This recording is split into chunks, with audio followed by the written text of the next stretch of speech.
One India के ऊपर Iran का एक एयरलाइंस पास कर रहा था, महान एयर का, और उसमें बॉम्ब का थ्रेट मिला। ताजुब करने वाली बात यह है कि पायलट ने इमरजेंसी लैंडिंग करने से मना कर दिया। इंडियन गवर्नमेंट को जैसे ही पता चला कि इस प्लेन के अंदर बॉम्ब हो सकता है, तो तुरंत ही इसके पायलट को इंटीमेट किया गया और इंडियन एयर फोर्स ने इस एयरक्राफ्ट को 45 मिनट तक चेस किया इंडियन एयर स्पेस के ऊपर।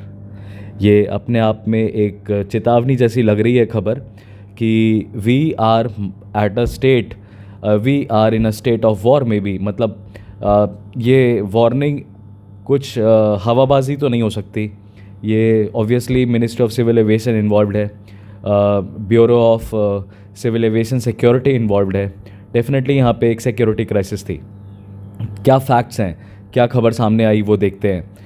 यूजुअली जो प्लेन का क्रूजिंग अल्टीट्यूड होता है वो 35,000 फीट होता है अगर इंटरनेशनल फ़्लाइट है तो।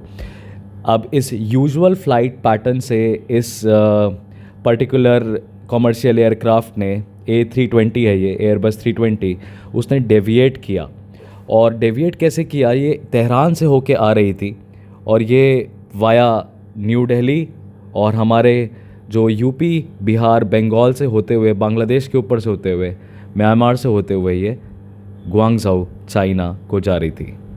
और इस फ़्लाइट को लैंड 2:30 PM पे करना था, जो उसने एग्जैक्ट करेक्ट 2:30 PM पे लैंड किया।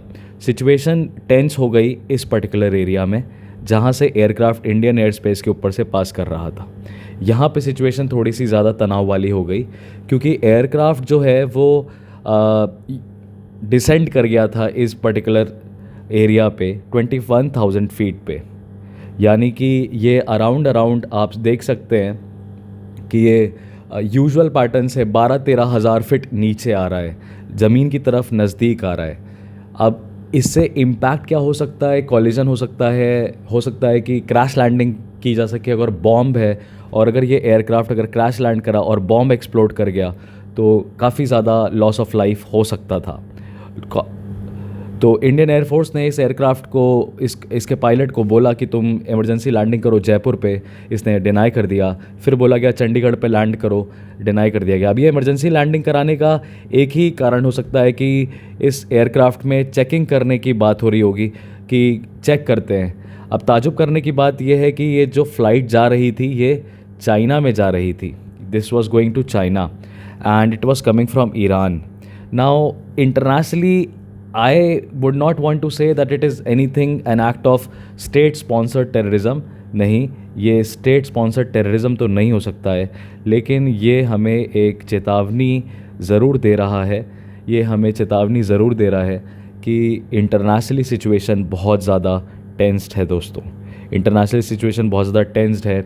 इंडिया पे टेररिस्ट अटैक हो सकता है ऐसे में। और देखिए, कोई गवर्नमेंट कभी ये नहीं कहती कि उसने टेररिस्ट एक्ट को प्रमोट किया हो, कोई भी गवर्नमेंट कभी नहीं कहती। बट आपको पता है कि अगर आप सिक्योरिटी इश्यूज़ देखेंगे तो ईरान और चाइना इस मोमेंट पे इनके बीच में जो एयरक्राफ्ट है, इनके बीच में एक तरह का समझौता तो नहीं हो सकता है। इस पर्टिकुलर एक्टिविटी को कराने के लिए बिल्कुल भी नहीं हो सकता है।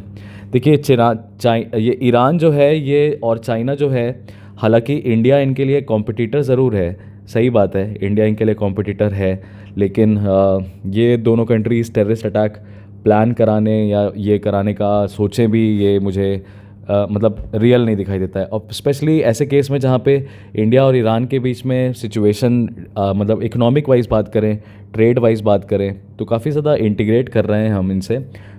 रशिया भी इन्वॉल्व होगा यहाँ पे डेफिनेटली, बट ये सिचुएशन काफ़ी ज़्यादा समझ में नहीं आ रहा है कि ये क्या इसमें पाकिस्तान का हाथ हो सकता है, क्या इसमें किसी और टेररिस्ट ऑर्गेनाइजेशन जो कि यहीं अफ़गानिस्तान से हैं ये, क्योंकि देखिए ये लोग तो अफ़गानिस्तान के ऊपर से तो फ़्लाइट इंडिया पे होके जाती नहीं है।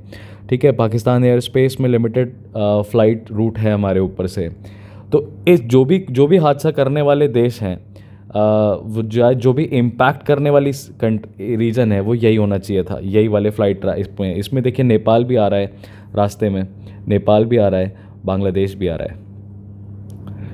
लेकिन कराने वाले इसके रास्ते के कंट्रीज़ होंगी ये कहना बहुत मुश्किल है। ये सिचुएशन क्या थी, क्या थ्रेट था, कहाँ से आया, ये इंटेल इंडिया को कहाँ से मिली, ये सब देखिए ये इन्फॉर्मेशन हमारे सामने कभी नहीं आती है। This information never comes to कि इंटेल कहाँ से आया, क्योंकि सोर्स नहीं बताते। तो अब और क्या फैक्ट सुनने को मिले कि भाई ईरान ने ऐसा कुछ भी डिनाई कर दिया। ईरान ने बोला कि नहीं, इमरजेंसी लैंडिंग के लिए मना नहीं किया है। इनफैक्ट पायलट ने रिक्वेस्ट किया था इमीडिएट इमरजेंसी लैंडिंग, जैसे ही उसको पता चला कि एक बॉम्ब थ्रेट है, जैसे उसको बॉम्ब थ्रेट ये देखिए, ये ईरान की गवर्नमेंट जो है वो फैक्ट्स डिनाई कर रही है। फैक्ट जो कि मिनिस्ट्री ऑफ सिविल एविएशन कह रहा है और फैक्ट जो कि ईरान गवर्नमेंट कह रही है बिल्कुल अलग हैं। मिनिस्ट्री ऑफ सिविल एविएशन ने कहा कि all actions were taken as per laid down procedure, और मैंने आपको बताया कि 45 मिनट तक हमारा एयरफोर्स जो है इनको चेस कर रहा था और वार्निंग्स पे वार्निंग्स दे रहा था। इंडियन एयरफोर्स इनको स्क्रैम्बल कहते हैं, आईएफ स्क्रैम्बल कर रहा था इनको।